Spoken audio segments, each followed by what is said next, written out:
السلام علیکم ورحمۃ اللہ وبرکاتہ نحمدہ ونصلی علی رسولہ الکریم اما بعد 1977 یا 1978 کا قصہ ہے۔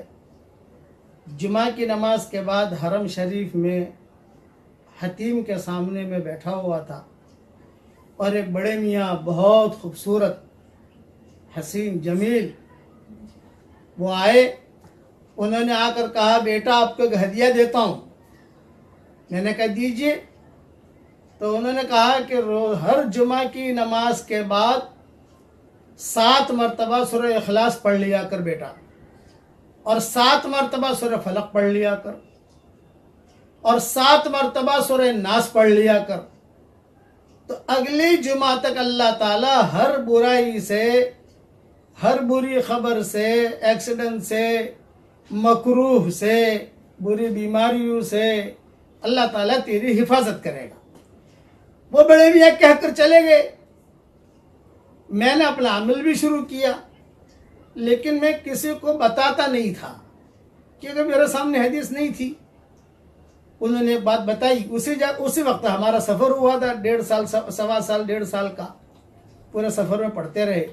لیکن جب کتابیں دیکھنا شروع کی، کتابیں لکھنا شروع کی، ترجمے کرنے شروع کیے، کتابیں دیکھنے کا موقع ملا تو یہ حدیث ملی۔ اس لیے آپ سب حضرات کو یہ میں بھی بتا رہا ہوں کہ ہر جمعہ کے دن، جمعہ کی نماز کے بعد یا ظہر کی نماز کے بعد، خواتین ظہر کی نماز پڑھتی ہیں ہمارے ہاں، فوراً پڑھنے کی ضرورت نہیں ہے۔ جمعہ کی نماز کے بعد سنتیں پڑھ لی، تسبیحیں پڑھ لی، اطمینان سے فارغ ہو گئے۔ آج کل چونکہ یہ حالات کی وجہ سے کئی جگہوں پر جمعہ ہو بھی نہیں رہے ہیں، ظہر پڑھ رہے ہیں۔ شرط ہے اس میں جمعہ کا ہونا شرط ہے۔